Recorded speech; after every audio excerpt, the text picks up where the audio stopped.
Damos paso al panel de mercados y cafés de especialidad. Y para ello nos acompaña el licenciado Enrique Eduardo López Aguilar, productor de café Finca Chelín, de quien leeremos su semblanza.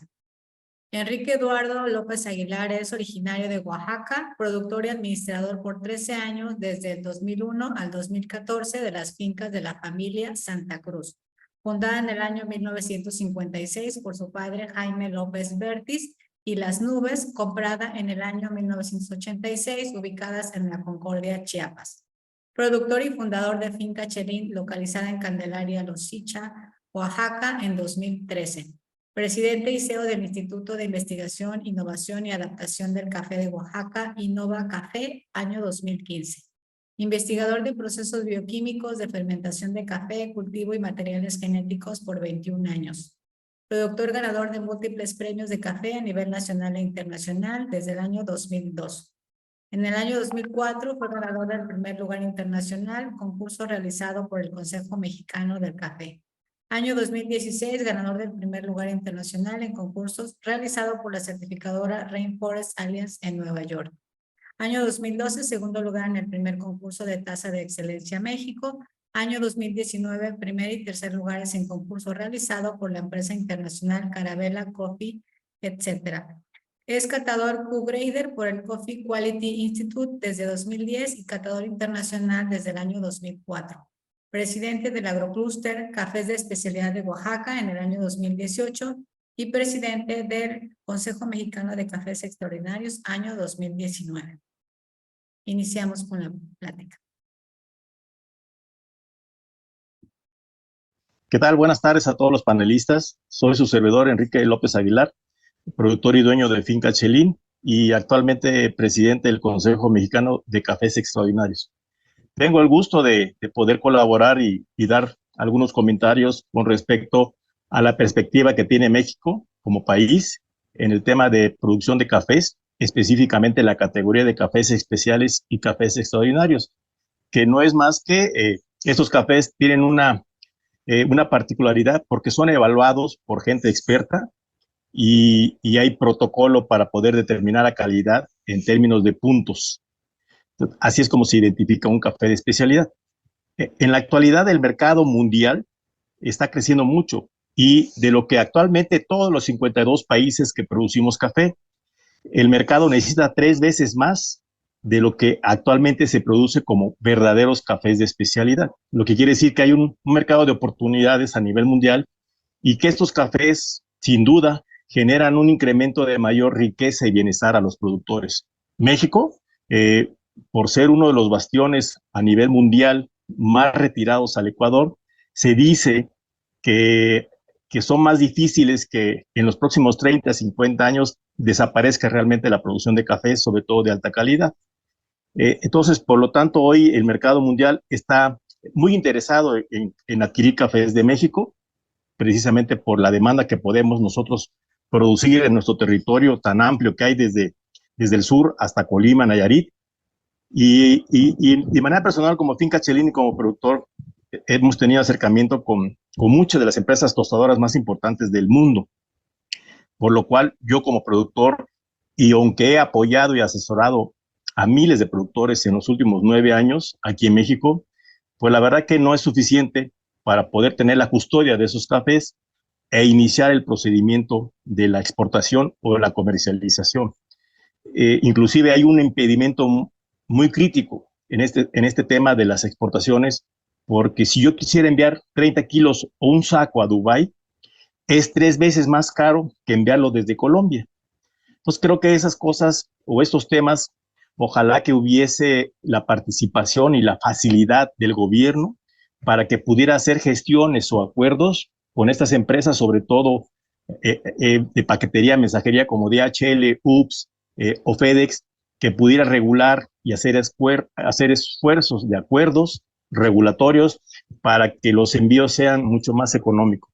Yo en los últimos años no he podido enviar cafés a muchos países de los cuales me solicitan precisamente por este tema. Y bueno, enviar un saco de manera aérea, repito, es muy caro. Y por contenedor, pues bueno, en un consolidado sería riesgoso enviarlo.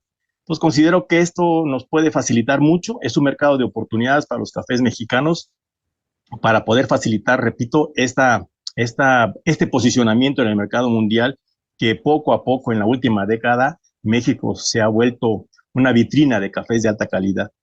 En la actualidad México sin duda tasa de excelencia ha ayudado, pero hay mucha gente que compra cafés de alta calidad no solamente por esta vía, y de la vía directa, como he logrado la comercialización con cafés de Finca Chelín y de otros productores, lo que necesitamos es precisamente esto, ¿no? La parte como el gobierno puede facilitar las cosas con el apoyo para lograr un mayor impacto en el corto plazo y poder comercializar cafés de alta calidad. No basta decir que el mercado de cafés especiales en el corto plazo al productor le beneficia con un tema de impacto económico que puede ser desde el 50% hasta el 300% de sus ingresos, porque estos cafés, pues desde luego no se cotizan en el mercado commodity, que durante muchos años, la verdad, todo el mundo sabe, castiga mucho el precio al productor. En esos mercados de cafés especiales, por lo regular, la relación de trato directo con el tostador es a largo plazo. Es decir, yo desde que vendo cafés bajo este sistema, hay gente que me pide café y desgraciadamente tengo que decir que no tengo, porque los compromisos son a futuro. Esto me permite a mí tener una planeación y una administración de lo que producimos, porque sabemos que todo está prácticamente vendido. Precisamente este año estamos trabajando de manera directa con Veracruz, porque hay interés de mover por lo menos un contenedor de cafés especiales a diferentes países del mundo, mercado de Estados Unidos, mercado de Reino Unido, mercado de los países Emiratos Árabes y desde luego Asia, ¿no? Corea, Japón y otro poco Australia. De hecho, precisamente tenemos los próximos días unas visitas de tostadores australianos que vienen precisamente a conocer cafés de Finca Chelín, pero también les vamos a tener la oportunidad de ofrecerle cafés de otros estados, principalmente de Veracruz, que no tardan en mandarme muestras y tenerlos acá en la mesa de catación para estos tostadores. El próximo viernes vienen unos tostadores de Reino Unido y de Corea y lo mismo. En la mesa queremos no solamente ofrecerles cafés de Finca Chelín, sino cafés de otros productores que estamos trabajando tanto de Veracruz y con un tema de una comunidad en la Sierra Otomí, en Hidalgo, con un grupo de mujeres que se llaman las Adelitas.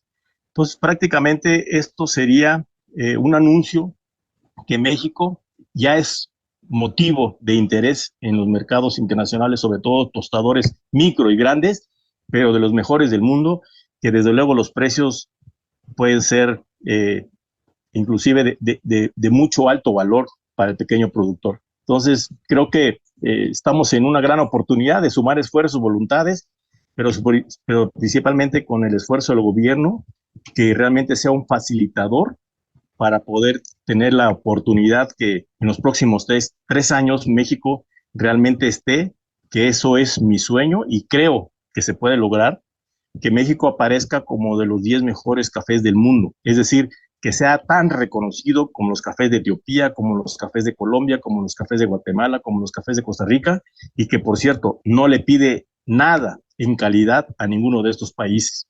Entonces, este es un motivo para que pudiéramos coordinar esfuerzos. Mucha gente en México cree que como estados competimos y desgraciadamente algunos gobiernos de estados y algunos productores, organizaciones, ven así como competitividad dentro del país. Sí, competitividad en términos de calidad, pero no competitividad en términos de mercado. Y entonces México lo que tiene que hacer es competir con Costa Rica, tiene que competir con Colombia, con Etiopía, con Kenia. Ellos son nuestros verdaderos competidores. Como México, como país, más bien debemos demostrar la unidad, la unión, sin egoísmo, sin envidias, porque realmente la imagen es como país. Es prácticamente igual como una selección mexicana.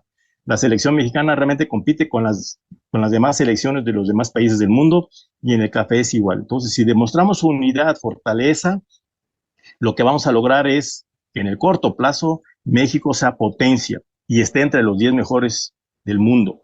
Pero vamos más allá.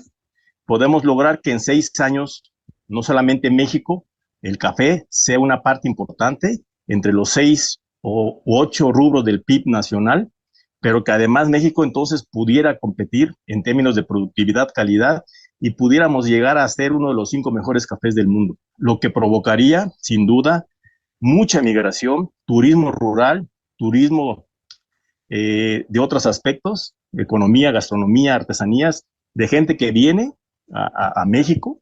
Yo tengo tostadores que vienen de Corea, de otros países del mundo, vienen por ver café, pero en el recorrido en las comunidades rurales, pues ven coco, ven artesanías, ven plátano y les llama la atención con el interés de poder también realizar exportaciones, ¿no? Hay un cliente que vino de Corea, le llamó la atención que un coco costaba 10 pesos y luego sacó números lo que podía transformar ese coco en Corea.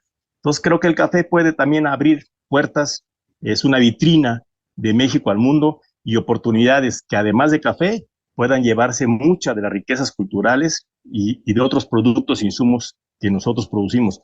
Pero que además el corredor que se está tratando de implementar realmente sirva, como comenté al principio, que facilite las cosas de movilidad del café y no sirva para ver pasar cafés de otros países de menor calidad y que realmente llegan a un mercado que no compite y que no ayuda mucho al consumo nacional del buen café. Y bueno, en el tema de cafés especiales tenemos una gran noticia y sobre todo una fortaleza que está demostrando México como país al mundo.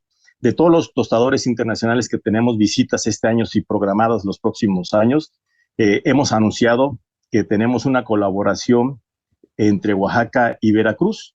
Es decir, yo hace unos meses del año pasado atrás fuimos a dar unos cursos de capacitación con muchos productores y productoras de otros municipios como Zongolica, como Tezonapa, Huatusco, Coatepec, Teocelo, Jico, y hay mucho interés de esos productores en aprender los conocimientos que fui a compartir. Y entonces ya hoy el mensaje a nivel mundial es que estamos colaborando para obtener muestras, evaluarlas sensorialmente y empezar a poder determinar la cantidad de volúmenes de cafés, tanto de cafés de procesos lavados como de jones y naturales. Tenemos la posibilidad, y primeramente Dios así será, de lograr mover más de un contenedor de cafés especiales de Veracruz a diferentes países. De los 30 que actualmente Finca Chelín tiene, por lo menos yo creo que a la mitad podemos moverlos. Es decir, a Estados Unidos, diferentes tostadores, a Reino Unido, a Alemania, República Checa, a España, Corea, Japón y Australia. Y entonces esa es una noticia importante en la cual también invito a muchos productores, productoras que se quieran sumar a este proyecto y en los próximos años, en el mediano plazo, México realmente con una línea directa de mensajes, anuncios, se dé a conocer cómo México está permeando, está inundando el mercado internacional con cafés de alta calidad. El primer esfuerzo lo damos ahora con Veracruz y precisamente en la mañana tuve una plática con las dos personas que me ayudan a colaborar en Veracruz, que es Alejandro Natzul, de Un Café para los Muertos, y Mariana Moreno, de Tueste Café, que me están ayudando a recibir las muestras de estos productores, productoras. Ya me avisaron que encontraron cafés de muy alta calidad y pues bueno, tenemos las expectativas de poder culminar en agosto y dar la información y el mensaje de esta comercialización de más de un contenedor, 2 contenedores de cafés especiales.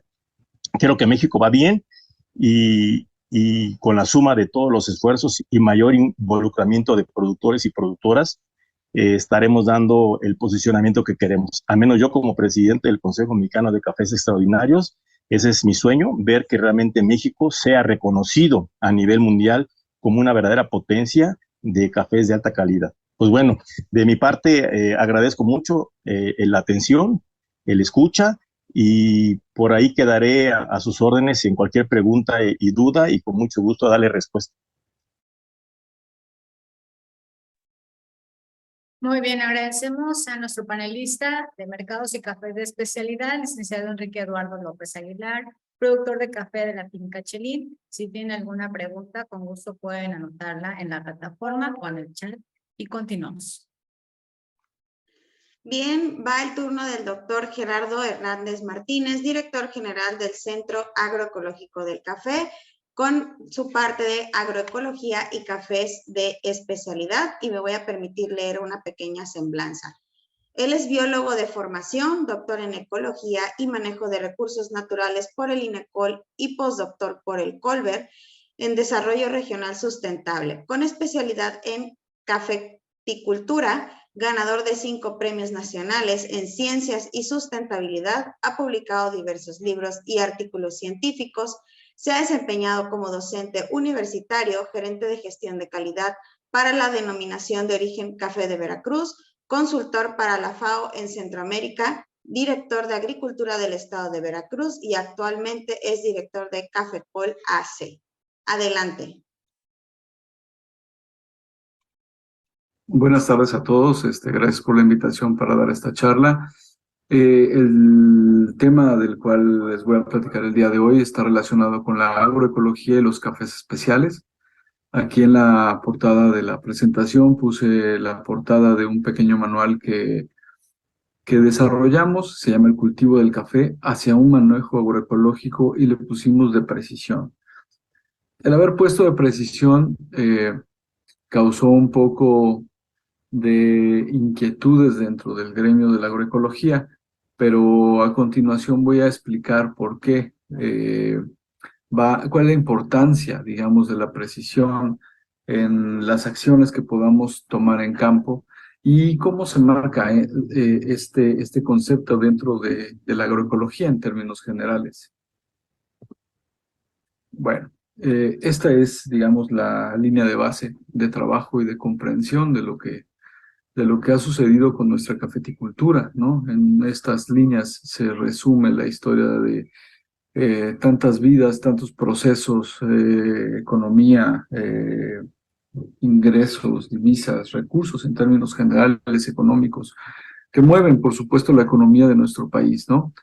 Entonces, estas líneas resumen la historia desde 1990 hasta 2021, y básicamente esas dos líneas representan la línea de arriba, la productividad tomada de los valores del CIAP, cifras oficiales, y la línea de abajo es los precios y cotizaciones del café a nivel internacional. Y este periodo marca lo que se conoce como el periodo neoliberal, ¿no? Donde se abandonó el mercado de cuotas, el mercado regulado, y se pasó a un libre comercio del café. Y si bien el libre comercio tiene muchísimas virtudes, definitivamente la competitividad dentro del libre comercio es un factor fundamental, ¿no? El Instituto Mexicano del Café, al ser una empresa estatal, reunía un montón de características que daban competitividad al país y sobre todo al sector productivo. ¿Cuáles eran esas características? Esas características estaban relacionadas con la organización del sector productivo, estaban relacionadas con institutos de investigación específicos para el tema, y transferencia y desarrollo de tecnología específico para el sector cafetalero. También se trabajaba con el tema de financiamiento, con el tema de capacitación, y por supuesto una de las características de las empresas estatales es la comercialización del producto. Al retirarse de forma muy abrupta el Instituto Mexicano del Café, desapareciéndolo en todos sus aspectos, y fragmentando estas diversas funciones con diferentes secretarías, lo que nos quedó fue un minifundismo altamente fragmentado, con capacidades de competitividad prácticamente nulas como tales. Y bueno, también ha habido dentro de estos 30 años el desarrollo de algunas organizaciones, ¿no? Empresas del sector social que han dado competitividad dentro del sector, pero si comparamos el volumen que se trabaja dentro de la economía social y de las cooperativas con respecto de el volumen de los cafés convencionales, pues es prácticamente muy, muy pequeño, ¿no? Entonces, lo que tenemos es un sector minifundista altamente fragmentado, con bajas capacidades de competitividad en un mercado donde rige la oferta, la demanda y sobre todo la cotización de precios, que están regidos en buena medida por la competitividad entre los países. Entonces ahí países como Brasil y países como Vietnam de algún modo han marcado la línea productiva y influyen directamente los precios y cotizaciones, ¿no? ¿Qué es lo que eso representa para nosotros? Bueno, pues una serie de coincidencias donde tenemos altos picos productivos con recesiones de precios y estos picos productivos desalientan la producción, pero después hay una recuperación del precio que incentiva de nuevo la producción, pero se topa paradójicamente con otra recesión de precios que desincentiva la producción, pero una nueva inercia en la subida de los precios vuelven a incentivar la producción y esa es la historia sin fin.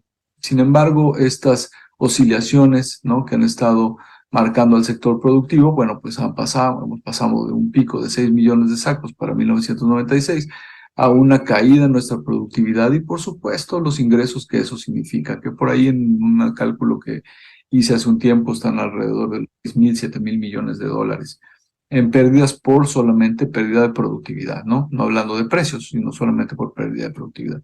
Por lo tanto, nuestro país ha perdido alta competitividad, pero sobre todo ingresos debido al sector cafetalero, causando empobrecimiento de las zonas productivas, marginación, deserción, y hoy por hoy tenemos en nuestros territorios cafetaleros tráfico evidente y flagrante de personas hacia los Estados Unidos con servicios, ¿no? Llamémoslo así, servicios de migración ilegal, ¿no?, hacia Estados Unidos, ¿no? Entonces, eso es lo que está sucediendo en el campo mexicano, además de un sector envejecido y, por supuesto, que no estimule el relevo generacional, ¿no? Al no ser rentable una actividad, entonces es obvio que el sector de los jóvenes no se va a interesar en esto. Hablando de buenos precios, ¿no? Hemos tenido quizá este precio interesante, arriba de la línea de los $100. Esta es la línea de los $100. Entonces tenemos un buen precio por ahí de 1996, otro en 2011.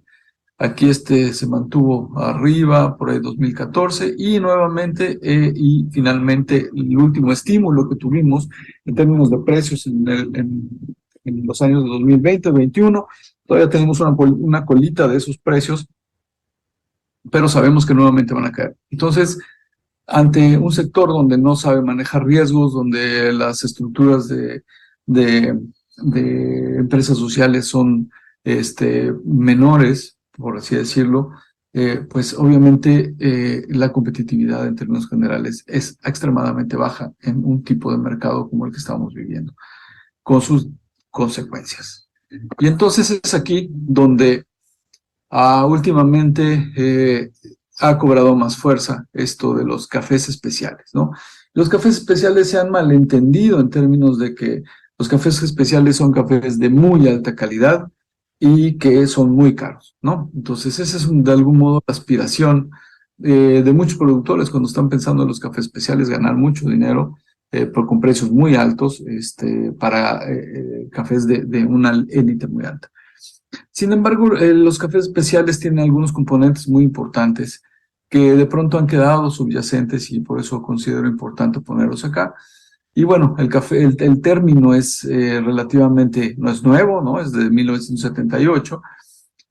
Y en esencia es que las condiciones, un café especial está relacionado con las condiciones geográficas, microclimáticas, donde se producen los granos, dando perfiles de sabor únicos, y a esto se refería Erna Knudsen, que fue la primera que empezó a hablar de este asunto. Sin embargo, en otra parte, el café muchas veces llega al consumidor final después de una serie de pasos de mano, ¿no?, que van desde el productor, el beneficiador, intermediarios, tostadores, hasta la bebida, ¿no? Entonces, si podemos entender bien la esencia de los cafés especiales, pues pueden ser definidos como la calidad de un producto, ya sea en grano verde o tostado o preparado en la bebida, pero que está relacionado con la calidad de vida que puede dar a aquellos involucrados desde su cultivo hasta su preparación y degustación. Entonces, cuando hablamos de calidad de vida ya es algo mucho más complejo. Además de que da satisfacción de muchas formas y da valor ¿no? A la forma de vida de todos los involucrados, ¿no? Entonces, esto es verdaderamente un café especial. Va mucho más allá de una calidad y va más allá de un precio, sino está relacionado con todos los pasos que van en la cadena de valor y obviamente está relacionado con una remuneración. Sin embargo, en términos estrictos, un café arriba de 80 puntos, que es una taza limpia, es un café relativamente plano, le podemos llamar en el gremio, ya puede ser un café especial si cumple con estas características. O un café muy caro, y de un puntaje muy alto, también puede no dar todas estas características, dependiendo de cómo haya sido conseguido ese café y comercializado ese café. Entonces, no hay que olvidar el tema de cafés especiales. Pero esto, ¿qué está haciendo? ¿Qué hay detrás de esto que llamamos cafés especiales? Cafecol trabajamos desde 2011 en el programa de cadenas de valor y cafés especiales. Bueno, este programa ha ahora migrado ya a una cooperativa como tal y tiene 3 preceptos muy importantes, ¿no? Que son la calidad, la trazabilidad y la transparencia, ¿no? Estos 3 parámetros son los que nos permiten integrar y transformar esos cafés de un commodity genérico sin valor o de un valor oscilante a algo que se transforma fundamentalmente en conocimiento, ¿no? Y entonces, sí, es posible pasar lo que vemos en estas fotografías. Todos son productores que en algún momento eran productores convencionales y que han ido migrando hacia los cafés especiales. Y por supuesto, con un sobreprecio, ¿no? Este es el sobreprecio que se ha logrado. Aquí está desactualizada un poco la gráfica. Pero el porcentaje que hemos medido de sobreprecio es hasta de más 74.67% de sobreprecio sobre los cafés convencionales. Entonces es una ruta para pasar de ese genérico a un mercado de precios estables que se mantienen en el tiempo, con una calidad que es estable también y que el productor empieza a tener conocimiento de su grano y lo empieza a transformar justamente en calidad, ¿no? Tuvimos ahí muy buen ejemplo, ¿no? Con el programa que participamos con el gobierno de Puebla, donde en una subasta se logró hasta el quintal de café en 41,630 pesos. Claro, esto no es un tema de comercialización como tal. Lo que está haciendo un ejercicio como una subasta es un ejercicio de valorización del conocimiento, que promueve el conocimiento en los productores de su producto, de su trabajo, de su esfuerzo, y es reconocido por el mercado por características especiales, y eso lo único que está promoviendo es una valorización del producto. Una subasta es la punta del iceberg, es solamente la mera puntita de un iceberg, pero que puede hacer tracción a reorientar nuestra producción hacia otro tipo de mercados de manera más importante, como se lo ha ganado a pulso países como Colombia, como Costa Rica, que a nivel país han logrado reposicionar sus nombres bajo otros esquemas justamente de comercialización y de promoción. ¿De qué se trata todo esto? De parametrización. Es pasar, lo que vemos ahí son un par de reportes de catación, donde vienen todos los parámetros que definen la calidad, desde los parámetros físicos hasta los parámetros organolépticos, y pasamos de un genérico, que lo que importa es lo que pesa el bulto, ese bulto si va mojado, ese bulto si va con piedras, ese bulto si va un sifón genérico, a un café que de pronto tiene conocimiento y tiene valor y tiene trabajo, que está buscando ser remunerado, ¿no? Es pasar digamos, un poco ceguera, ¿no? De lo que hay dentro de ese fruto, al conocimiento que pueden tener los productores del mismo, y por supuesto, la palabra clave en todo esto es valorización. Y la valorización es un tema transversal en la cadena de valor, pero no tan solo para eso, es para muchas de las riquezas que tenemos en nuestro país y que hoy por hoy no están siendo valoradas. Y por supuesto, en dado caso, capitalizadas en términos económicos, ¿no? Entonces es pasar de esos commodities que suben y bajan y que es muy complejo entenderlo para el productor, incluso para uno mismo a veces es difícil entender cómo se mueven los mercados bursátiles, a un conocimiento del trabajo donde el productor puede estar al alcance de sus manos, poder acceder a un precio o por lo menos a negociar un precio, ¿no? Ahora bien, si hemos tenido tantas descapitalizaciones, incursión de la arroya que devastó las plantaciones, ¿cómo es que México sigue teniendo café, no? Pues lo sigue teniendo gracias a ese minifundismo, a esos pequeños productores de una hectárea, a esos productores campesinos de una hectárea sobre todo, y su conocimiento de los sistemas naturales, de los agroecosistemas como tales, como lo podemos llamar, y a su manejo campesino. Gracias a ellos es a quienes tenemos hoy café, sigue habiendo café hoy en México, ¿no? ¿Por qué? Porque tienen sistemas agroecológicos, sistemas campesinos que se manejan con sombra diversificada. Y esto se puede llamar campesino, pero desde nuevos conceptos que están haciendo cada vez más famosos, lo podemos llamar sistemas resilientes. Estas fincas son semiautónomas en su producción, ¿no? Tienen sistemas de ciclaje, sistemas de estabilización del clima, sistemas de ciclaje de nutrientes, sistemas de conservación del agua, sistemas de conservación hasta cierto punto del suelo. Entonces, estos sistemas donde el campesino no tiene tantos recursos para invertir, porque fundamentalmente no les da, pueden, digamos, ser ahí abandonados, semi-abandonados en épocas de bajos precios, se pueden alternar con otras actividades económicas, incluso hasta con la migración legal o ilegal a Estados Unidos, y pueden el productor regresar y reinvertir, y esas plantaciones ahí se van a mantener, ¿no? Este tipo de sistemas agroforestales tropicales son los que hoy por hoy siguen haciendo frente y sigue habiendo producción de café en México. Esto en su mayoría, obviamente, si hay plantaciones intensificadas, por lo regular son plantaciones más grandes de tipo de agricultura y orientadas hacia la obtención del capital y de manejo del capital, ¿no?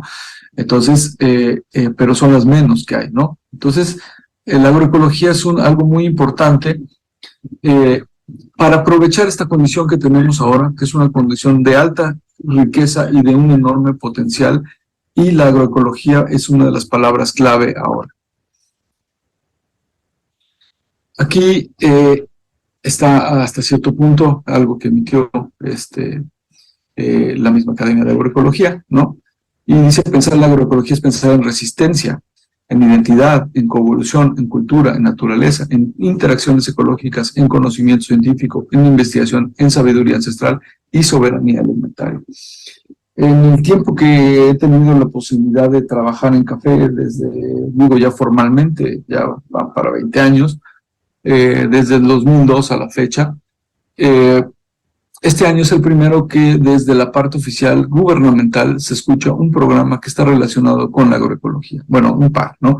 Uno es específicamente agroecología de producción para el bienestar de la SADER, y el otro es Sembrando Vida, que también recupera rasgos agroecológicos. Sin embargo, tanto los recursos que se han destinado para la investigación, para el desarrollo de tecnología agroecológica como tal, al monitoreo, a la comprensión de los procesos multivariados de la agroecología, ha sido, puedo decirlo, incipiente, hasta estos gobiernos que ahora han puesto la mirada en estos aspectos de la agroecología, y esperemos que ojalá puedan seguir continuando y fortaleciéndose como tal, ¿no? La agroecología está basada en el conocimiento campesino. Sin embargo, el conocimiento campesino, una de sus características y una que lo hace también hasta cierto punto vulnerable y no tan poderoso, es la falta de sistematización. Lo que vemos en la imagen es conocimiento ancestral de las tribus norteamericanas, donde hablan de la araña y cómo la araña, desde esa cosmovisión o desde esa perspectiva, hablaba ya justamente de la sistematización del conocimiento. Estos, pues, por supuesto, son registros egipcios, ¿no? Relacionados con los calendarios agrícolas, y teniendo una alta precisión, y con esta sistematización del conocimiento en los albores de la humanidad, pues obviamente se podía ir teniendo más precisión, por supuesto, en la toma de decisiones y mejorando los sistemas, mucho en buena medida los sistemas agrícolas y los sistemas productivos. Y por supuesto, en nuestro país está repleto, ¿no?, de sistematización del conocimiento en altos niveles, incluso matemáticos, ¿no? Entonces, la sistematización del conocimiento es un tema inherente al ser humano desde los albores de la humanidad, y en buena medida, empecinado mexicano, algo que ha faltado es justamente esa capacidad de sistematización del conocimiento. De ese conocimiento que le llamamos empírico, ese conocimiento que le llamamos ancestral, que viene en buena medida de tradiciones orales, pero la falta de los registros como tal, la falta de la sistematización de este conocimiento, es algo que no ha permitido avanzar en buena medida, ¿no?, a ese conocimiento que se tiene en los diferentes territorios. Y entonces esa es la razón por la cual nombramos hacia un manejo agroecológico de precisión. ¿Por qué? Porque lo que se avanza es en esos parámetros que los productores campesinos tienen, en ese encuentro de saberes, pero lo llevamos hacia la sistematización del conocimiento.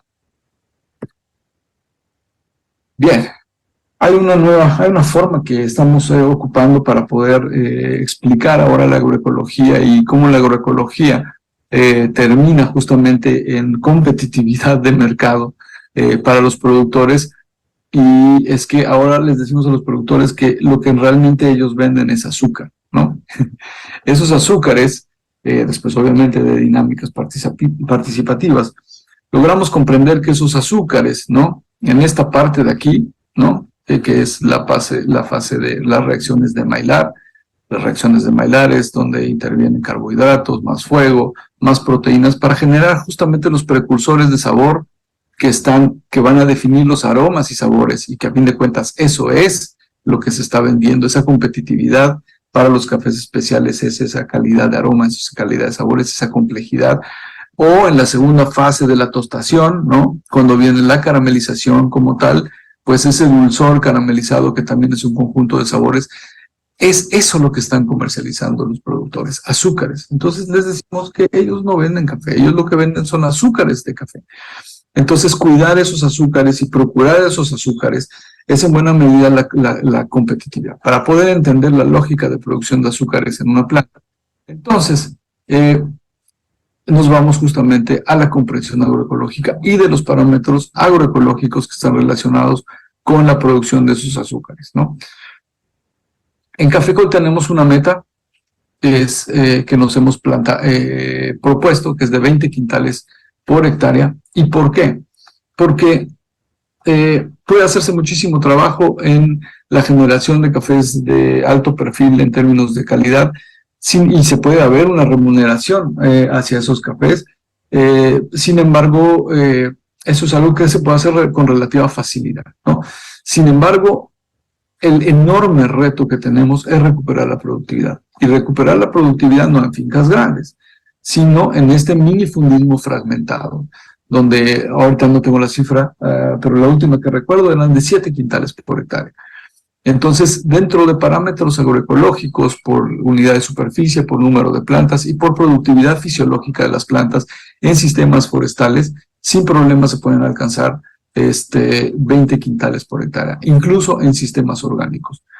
Entonces, afortunadamente estamos trabajando con un proyecto que se llama Conecta, del Fondo Mexicano para la Conservación, trabajando con aspectos en específico, mejorando prácticas productivas, tanto para mitigar cambio climático como para hacer más productivas estas plantaciones.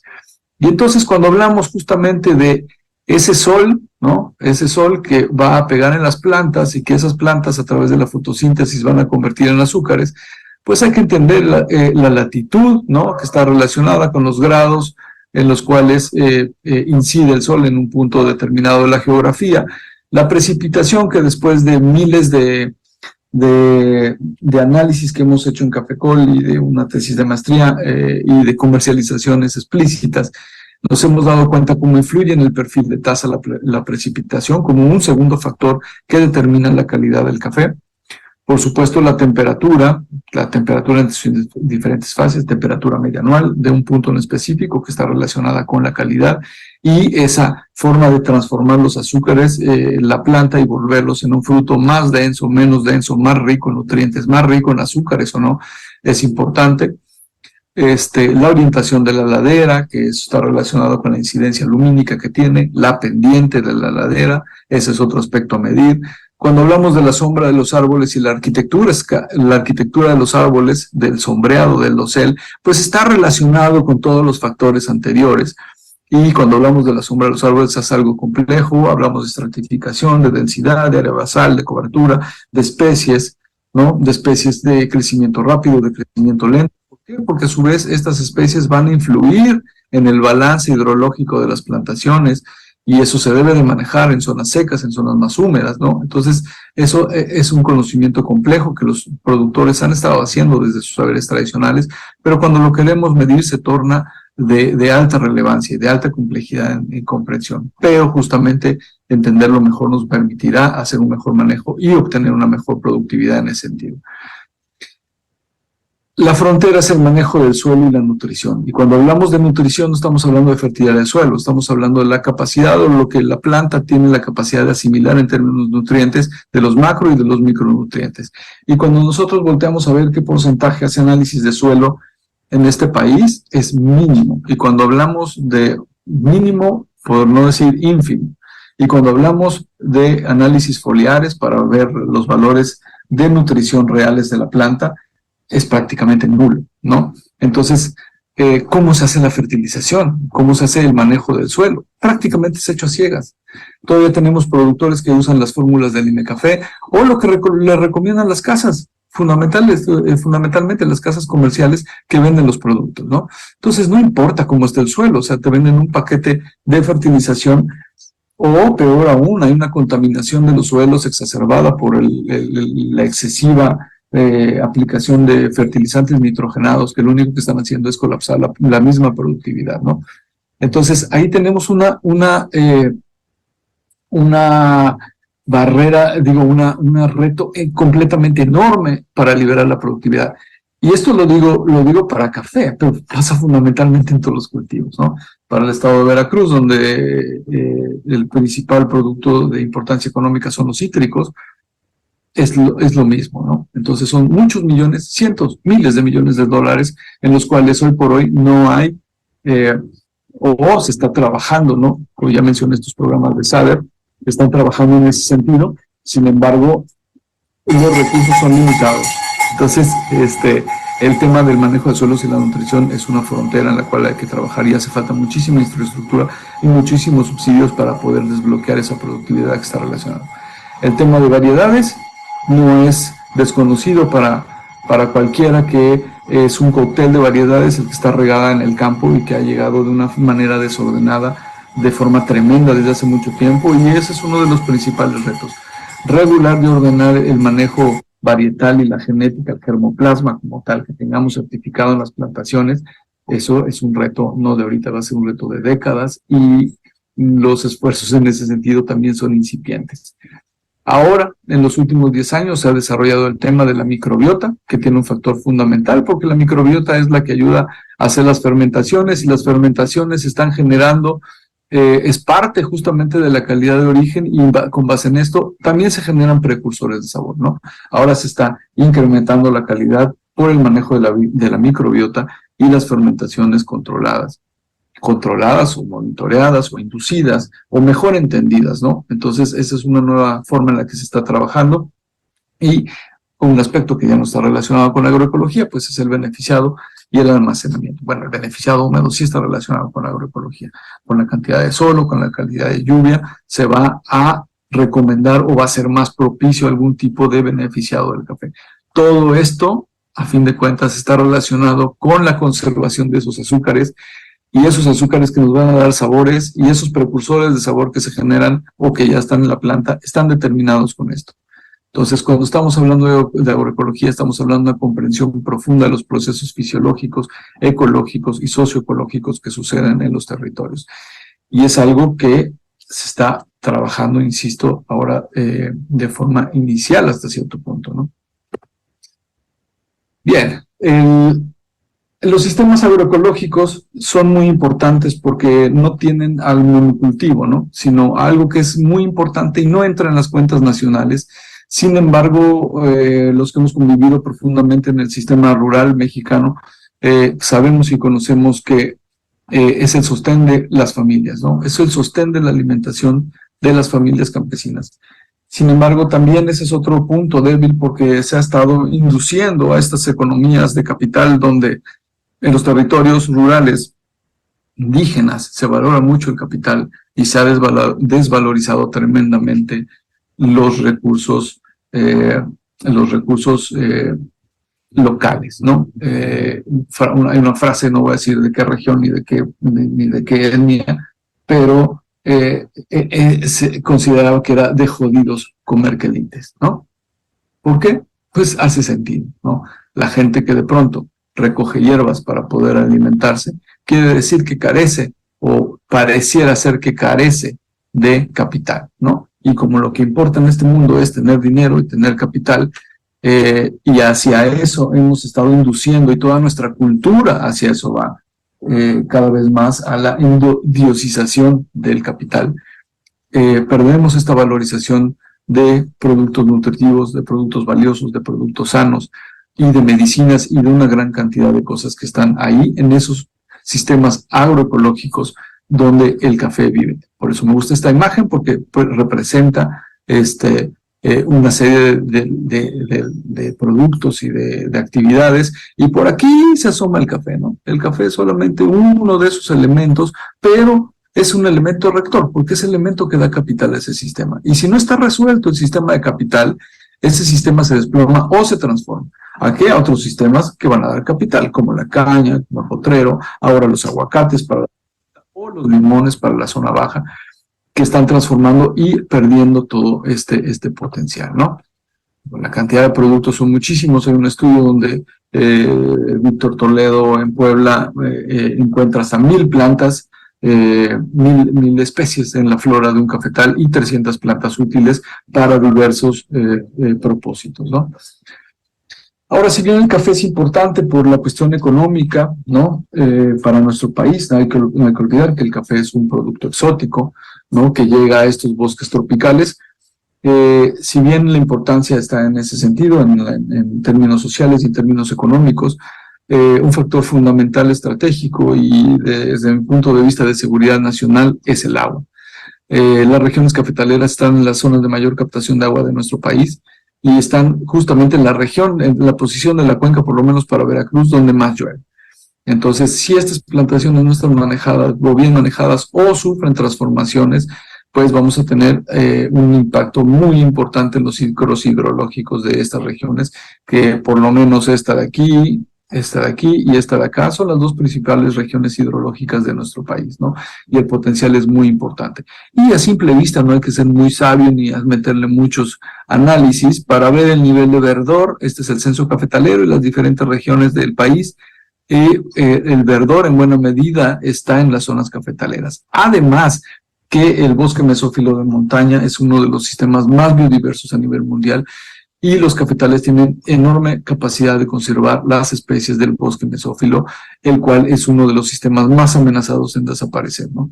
Entonces, la importancia del café es múltiple, es mucha en muchísimos sentidos, ¿no? Y en diferentes escalas también. Bueno, quiero mencionar que estamos trabajando también, ¿no? Justamente en el proyecto TIF, que es la economía de los ecosistemas y la biodiversidad. Es un proyecto financiado por la Organización de las Naciones Unidas, y que justamente analizando diversos capitales, el proyecto que está relacionado con los sistemas socioecológicos sustentables en territorios cafetaleros. Y si bien hay estas iniciativas, es muy importante la inversión, sobre todo al sector productivo minifundista, ¿no? ¿Para qué? Para poder incrementar de manera agroecológica, con una valorización de los territorios, la productividad. Bien, ya casi para finalizar, podemos hablar del sistema productivo del café mexicano, ¿no? Que tiene unas características muy importantes. ¿Para qué? Para no aspirar a sistemas como el colombiano, para no aspirar a sistemas como el costarricense, para no aspirar a sistemas como los brasileños, y aprovechar justamente las condiciones que se han desarrollado en nuestro país. Es un sistema minifundista bajo sombra, altamente diversificado, con alto potencial de conservación ecológica, servicios ambientales, recursos naturales y gastronómicos, resiliente climática, ecológica y económicamente, tiene un alto potencial productivo y de calidad si son bien manejados ambos aspectos.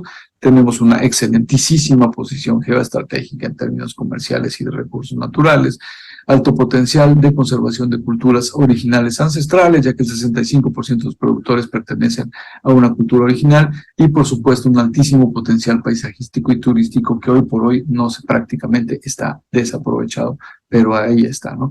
Estas son las características que se pueden trabajar justamente al trabajar en ese sentido.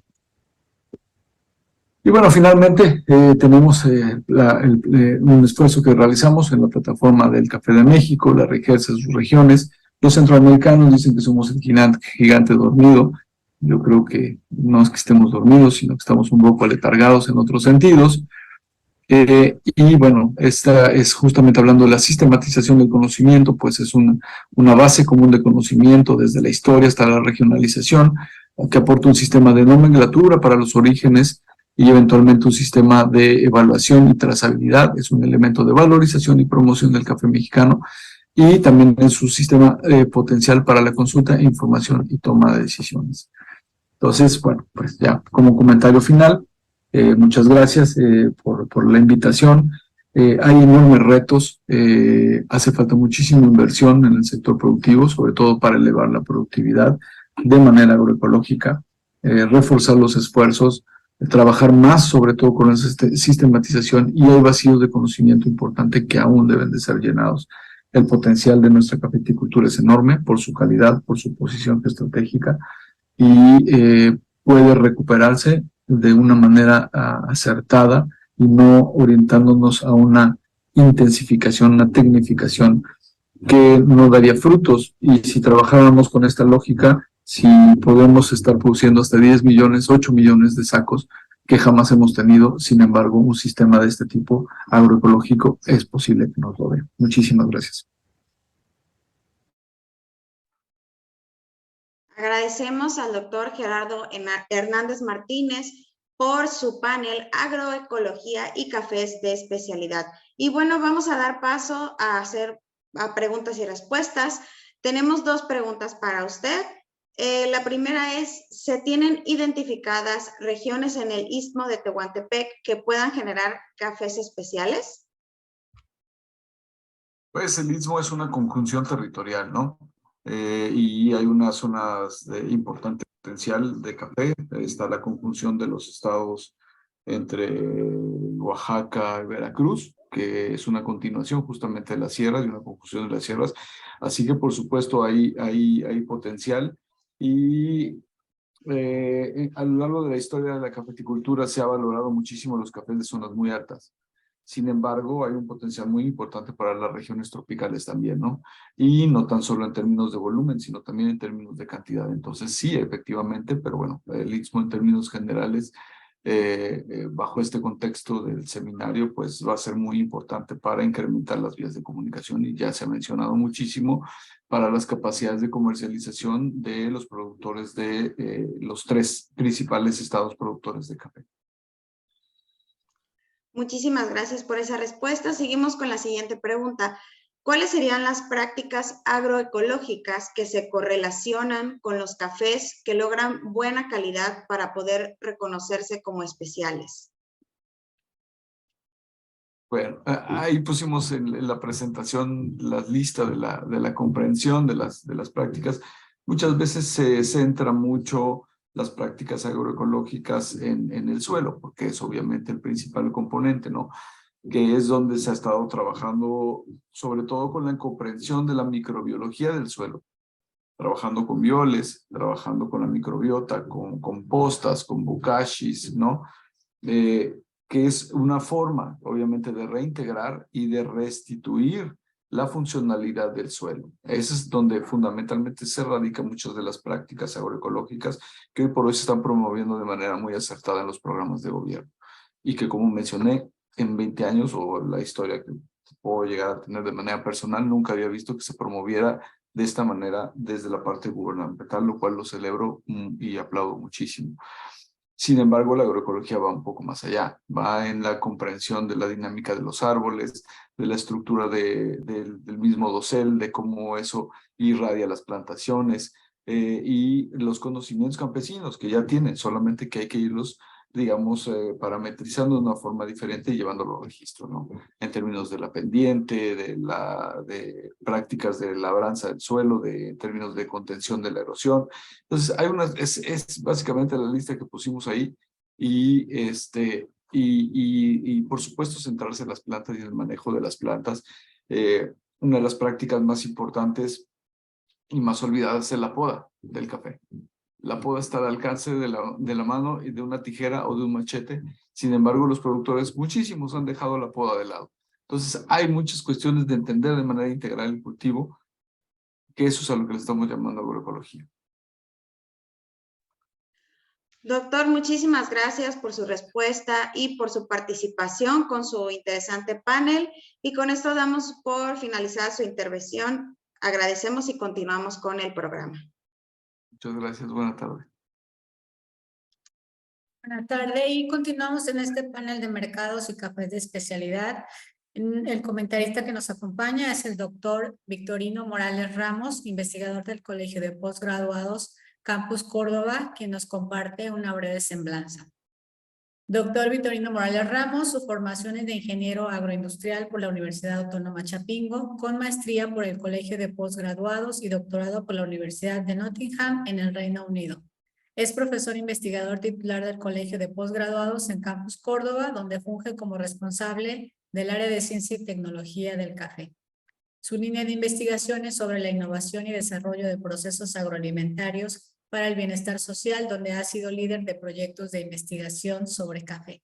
Es miembro del Sistema Nacional de Investigadores, ha graduado a estudiantes de licenciatura y posgraduado y ha realizado diversas publicaciones relacionadas con la ciencia y tecnología del café. Adelante.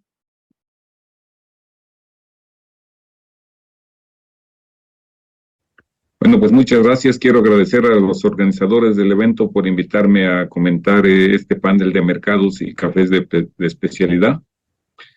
Vamos a empezar diciendo que ambos panelistas abordan el mercado del café de especialidad desde la oferta.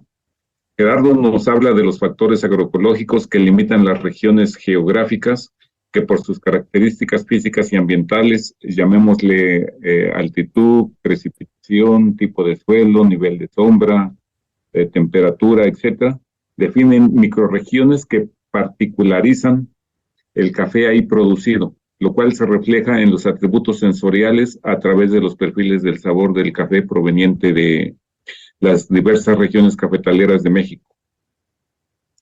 Eduardo enfatiza en la riqueza y potencial que la diversidad de estas condiciones agroecológicas brinda para producir cafés especiales y lo que él llama cafés extraordinarios, que son únicos. Menciona que en relación con otros países como Costa Rica y Colombia, México presenta la ventaja de que al estar más alejado del Ecuador, o sea, al tener mayor latitud, posee mejores condiciones climáticas para lograr cafés de alto puntaje en taza. Quiere decir que México presenta las condiciones idóneas para producir una diversidad de cafés especiales. Ambos ponentes recalcan que los sistemas agroforestales en los que se produce el café en México favorecen e impactan de forma positiva el medio ambiente, al ser reservorios de flora, fauna y cosecha de lluvia, pero que además pueden brindar otros servicios que no se han aprovechado adecuadamente, como los ecoturísticos. Principalmente se habla del turismo rural en zonas cafetaleras. Aquí quisiera aprovechar para dar un aviso. En el Colegio de Postgraduados Campus Córdoba tenemos la maestría en Paisaje y Turismo Rural, una maestría profesionalizante, donde el turismo en las regiones cafetaleras es un tema de mucha actualidad. Todos nuestros estudiantes que ingresan a esta maestría tienen un apoyo de beca del CONACYT. Eso fue en cuanto a oferta. En cuanto a demanda del café de especialidad, Eduardo nos informa que está insatisfecha, o sea que se requieren 3 veces más del café de este tipo del que se oferta. O sea que hay una oportunidad muy grande, hay una ventana de oportunidad que los productores mexicanos están asumiendo el reto de mejorar sus prácticas de manejo post cosecha, realizando innovaciones en la producción de cafés, lavados, jones naturales, por lo que aunado este interés en el mejorar el proceso post cosecha con la diversidad agroecológica del país, prevé que en el corto y mediano plazos los cafés de México se posicionen en el top 10 de los cafés de especialidad en el mundo. O sea que su experiencia le dice que México tiene el potencial, tiene las ganas a través de sus productores, de los que estamos involucrados en el café de especialidad, de tomar el reto y poder satisfacer la demanda que existe. Se menciona que el principal móvil para que se dé esta transición hacia los cafés de especialidad son los precios que alcanza el café de este tipo, donde Gerardo menciona que en promedio los cafés que compiten como cafés de especialidad alcanzan un 75% más de sobreprecio en comparación con los cafés genéricos. Mientras que Eduardo menciona que el impacto económico directo inmediato al productor va desde un 100 hasta un 300%. Y también nos dicen que México está trayendo la mirada, la atención de los compradores internacionales del café de especialidad, porque pues tiene diversidad agroecológica, porque tiene las condiciones, porque los productores están interesados, y nos da ejemplos de compradores internacionales que están visitando los estados de Veracruz, de Oaxaca. Sin embargo, esta transición, este cambio hacia el producir cafés de especialidad no es sencillo, no es no es fácil. Se requiere que pongamos atención y que se facilite el proceso desde los diferentes ángulos de nuestro quehacer.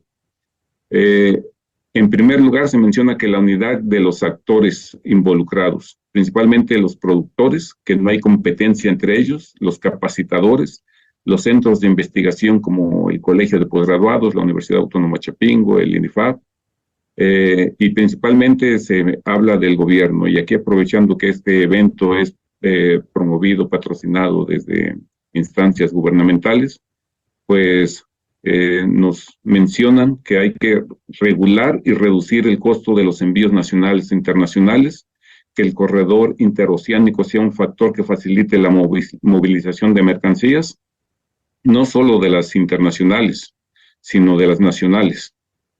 También que se motive la formación del relevo generacional, que las zonas productoras de café, pues tradicionalmente han sido un emisor de mano de obra hacia otros países, que debe de haber un compromiso a largo plazo de los productores para que generen confianza en los compradores, ¿verdad? Que la relación de comprador-vendedor de café de especialidad es una relación de corto y largo plazo. En conclusión, se dice que México tiene el potencial de producir cafés de alta calidad, llámense especiales o extraordinarios, el mundo los demanda, y que los invitamos a asumir el reto de promoverlos y sobre todo de consumirlos. Muchas gracias. Por ahí vamos a empezar apoyando.